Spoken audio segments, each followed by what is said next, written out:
അസ്സലാമു അലൈക്കും പ്രിയപ്പെട്ട രക്ഷിതാക്കളെ. ഇന്ന് പാദവാർഷിക പരീക്ഷയുമായി ബന്ധപ്പെട്ട് 2ാം ക്ലാസ്സിന്റെ ലിസാനുൽ ഖുർആനിലെ കുറച്ച് മോഡൽ ക്വസ്റ്റ്യൻ ആണ് നോക്കാൻ പോകുന്നത്. അപ്പോൾ അതെന്താണെന്ന് നോക്കാം. അപ്പോൾ ഒന്നാമത്തെ ചോദ്യം എന്താണെന്ന് നോക്കാം.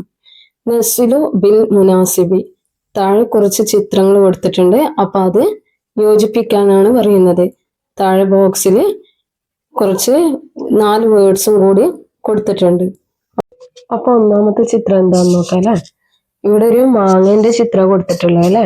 അപ്പൊ ഇവിടെ ബോക്സിൽ 4 വേർഡ്സ് കൊടുത്തിട്ടുണ്ട്. ഒന്ന് അർണബുൻ, രണ്ടാമത്തത് സിഞ്ചാബുൻ, പിന്നെ ദജാജത്തുൻ, പിന്നെന്താ കൊടുത്തിട്ടുള്ളത് മാഞ്ച എന്നുള്ളതും കൂടി കൊടുത്തിട്ടുണ്ട് അല്ലെ. അപ്പം ആദ്യത്തെ ചിത്രം മാങ്ങയുടെ നേരെ മാഞ്ച എന്നുള്ളതിലേക്ക് വരച്ച് യോജിപ്പിക്കുക അല്ലെ. പിന്നുള്ളത് എന്താണ്, ഒരു ഹെന്നിന്റെ ചിത്രമാണ് അല്ലെ. അപ്പൊ ഹെന്ന് എന്താ പറയാ ദജാജത്തുൻ അല്ലെ. അപ്പൊ അതിലേക്ക് യോജിപ്പിക്കാം. പിന്നുള്ളത് ഏതാണ്, റാബിറ്റിന്റെ ചിത്രമാണ് അല്ലെ. അപ്പൊ റാബിറ്റിന് എന്താ പറയല് അർണബുൻ അല്ലെ. അപ്പൊ അർണബുനിലേക്ക് വരച്ച് യോജിപ്പിക്കാം. പിന്നെ ഉള്ളത് അണ്ണാന്റെ ഒരു ചിത്രമാണ് അല്ലെ. അപ്പൊ സെഞ്ചാബ് എന്നുള്ളതിലേക്കും വരച്ച് യോജിപ്പിക്കാം. ഇനി രണ്ടാമത്തെ ചോദ്യം നഖ്താറു വനക്തൂബു. താഴെ കുറച്ച് വേർഡ്സ് തന്നിട്ടുണ്ട് അല്ലെ ബ്രാക്കറ്റില്. അപ്പൊ അതിന് താഴെയായിട്ട് 2 ബോക്സും തന്നിട്ടുണ്ട്. അതിൽ ഹാദ എന്ന് എഴുതിയിട്ടുണ്ട്, ഹാദിഹി എന്ന് എഴുതിയിട്ടുണ്ട്. അപ്പൊ ഹാദ എന്നുള്ളതില് പെടുന്നത് ഏതാണെന്ന് വെച്ചാല് അതിലേക്ക് എഴുതുക, ഹാദിയിൽ പെടുന്നത് അതിലേക്ക് തിരഞ്ഞെടുത്ത് എഴുതുക. അപ്പൊ ഒന്നാമത്തെ എന്താണ്, അത് ബോക്സിൽ ബ്രാക്കറ്റിലുള്ള ഏതൊക്കെയാണ്, ബാബുൻ, ഷജറത്തുൻ, കുർസിയുൻ, സയ്യാറത്തുൻ, ബിൻതുൻ, ദീകുൻ, ഇബനുൻ, ദജാജത്തുൻ. അപ്പൊ താഴെ ഹാദ എന്ന് തന്നിട്ടുണ്ട്, ഹാദിഹി എന്നുള്ളത്. അപ്പൊ ഹാദ എന്നുള്ളത് ഏതൊക്കെ വരും, ബാബുൻ വരും അല്ലെ. ഹാദ ബാബുൻ. ഷജറത്തുൻ ഏതിലേക്കാണ് വരിക,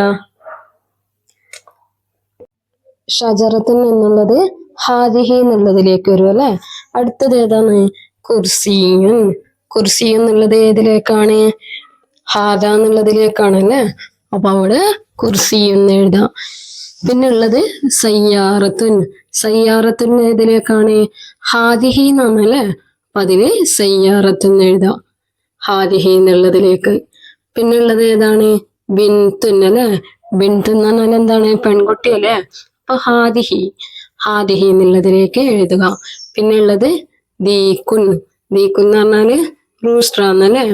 അപ്പൊ അതിന് ഏതിലേക്ക് എഴുതണം, ഹാദ എന്നുള്ളതിലേക്ക് എഴുതണം അല്ലെ. അപ്പൊ ദീകുൻ എന്നുള്ളത് ഹാദ എന്നുള്ളതിലേക്ക് എഴുതാം. പിന്നെ ഉള്ളത് ഇബനുൻ. ഇബനുൻ എന്നുള്ളത് ഹാദ എന്നുള്ളതിലേക്ക് തന്നെ എഴുതുക. പിന്നെ ഉള്ളത് ദജാജത്തുൻ. ദജാജത്തുൻ എന്നുള്ളത് ഏതിലേക്കാണ്, ഹാദിഹി എന്നാണ് അല്ലെ. ഹാദിഹി ദജാജത്തുൻ. ഇനി മൂന്നാമത്തെ ചോദ്യം അജിബ് അനിൽ അസ്ഇലത്തിൽ ലാത്തിയ. താഴെ കുറച്ച് ചോദ്യങ്ങൾ കൊടുത്തിട്ടുണ്ട്. അതിന്റെ ഉത്തരങ്ങൾ എഴുതാൻ വേണ്ടിയിട്ടാണ് പറയുന്നത്. ഒന്നാമത്തെ ചോദ്യം മാ ഹാദ. അവിടെ ഒരു പുസ്തകം ഉണ്ട് അല്ലെ. അപ്പം മാ ഹാദ എന്നാ ചോദിക്കുന്നത്. അപ്പൊ എന്താണ് ഉത്തരം എഴുതേണ്ടത്, ഹാദ കിതാബുൻ. ഹാദ കിതാബുൻ എഴുതണം അല്ലെ. ഇനി അടുത്ത ചോദ്യം മാ ഹാദിഹി. മാ ഹാദിഹി.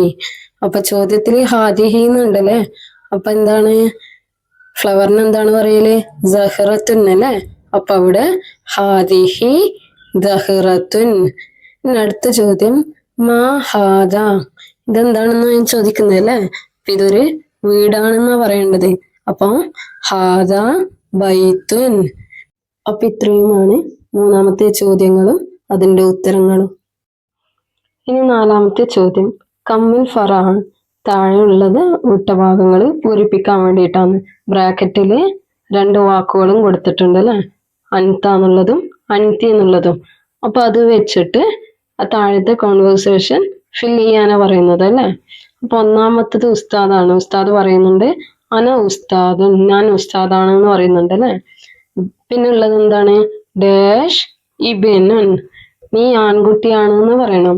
അപ്പൊ എന്താണ് വേണ്ടത്, അൻതാന്നാണോ അൻതീന്നാണോ, അൻതാന്നാണ് അല്ലെ. ആൺകുട്ടീനോടാ പറയുന്നത് അല്ലെ. അപ്പൊ അൻത ഇബനുൻ.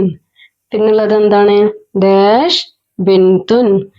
അപ്പൊ അവിടെ എന്താണ്, പെൺകുട്ടി ആയതുകൊണ്ട് അൻതി ബിന്തുൻ. അപ്പൊ ഇനി അഞ്ചാമത്തെ ചോദ്യം, സമ്മിൽ അഷ്യാ താലിയ. താഴെ കുറച്ച് ചിത്രങ്ങൾ കൊടുത്തിട്ടുണ്ട്. അപ്പൊ അതിന് നേരെ അവയുടെ പേരെഴുതാനാ പറയുന്നത് അല്ലെ. അറബിയിൽ അവയുടെ പേര് പഠിച്ചിട്ടില്ലേ? അപ്പൊ ഫസ്റ്റ് ഉള്ളത് ബനാനന്റെ ചിത്രാണല്ലേ. അപ്പൊ എന്താ പഠിച്ചത്? മൗദുൻ. അപ്പൊ അവിടെ മൗദുൻ എഴുതുക നേരെ. പിന്നെ ഉള്ളത് എന്താണ്? പൈനാപ്പിളിന്റെ ചിത്രാണല്ലേ. അപ്പൊ അതിന് നേരെ അനാനാസുൻ. പിന്നുള്ളത് ഏതാണ്? ഒരു പൂച്ചയുടെ ചിത്രാണല്ലേ. പൂച്ചക്ക് എന്താ പഠിച്ചത്? ഹിറത്തുൻ. അപ്പൊ അതിന് നേരെ ഹിറത്തുൻ എഴുതുക. പിന്നുള്ളത് എന്താണ്? ഒരു പേനയുടെ ചിത്രാണല്ലേ. അപ്പൊ അവിടെ കലമുൻ എഴുതുക. ഇനി ആറാമത്തെ ചോദ്യം, നുതർജിമു. മലയാളത്തിലേക്ക് തർജ്ജമ ചെയ്യാനാണ് പറയുന്നത്. ഒന്നാമത്തേത് എന്താണ്? അന സഹ്റത്തുൻ. അന എന്ന് പറഞ്ഞാല് ഞാൻ, സഹ്റത്തുൻ എന്ന് പറഞ്ഞാല് ഫ്ലവർ അല്ലേ. അപ്പൊ അന സഹ്റത്തുൻ എന്ന് പറഞ്ഞാല് ഞാൻ ഫ്ലവർ ആണ്. അപ്പൊ രണ്ടാമത്തെ ചോദ്യം, ഹാദാ മാഞ്ച. ഹാദാ മാഞ്ച എന്ന് പറഞ്ഞാൽ എന്താണ്? ഇത് മാങ്ങയാണ്. അപ്പൊ അവിടെ ഇത് മാങ്ങയാണെന്ന് എഴുതുക. ഇനി ഏഴാമത്തെ ചോദ്യം, നുഗറ്റിബ്. അറബിയിലാക്കാനാണ് പറയുന്നത് അല്ലെ. നീ ആൺകുട്ടിയാണ്. അതെങ്ങനെ പറയാം? നീ ആൺകുട്ടിയാണ് എന്നുള്ളത് അൻത ഇബനുന്നല്ലേ. അപ്പൊ അത് നീ ആൺകുട്ടിയാണ് എന്നുള്ളതാണല്ലേ. ഇനി അടുത്തത് എന്താണ് ചോദ്യം? ഞാൻ വിദ്യാർത്ഥിയാണ്. അപ്പൊ അതൊരു ആൺകുട്ടിയാണല്ലേ, വിദ്യാർത്ഥിയാണ് എന്ന് പറയുമ്പോൾ. അപ്പൊ എങ്ങനെ പറയാം? അന ദാരിസുൻ. അന ദാരിസുൻ എഴുതുക. അപ്പൊ ഇത്രയുമാണ് ലിസാനിലെ മോഡൽ ചോദ്യങ്ങൾ. അപ്പൊ എല്ലാ മക്കളും നന്നായിട്ട് തന്നെ എക്സാം എഴുതുക, നന്നായിട്ട് പഠിക്കുക. ഓക്കെ, ഇൻഷാ അല്ലാ. അസ്സലാമു അലൈക്കും.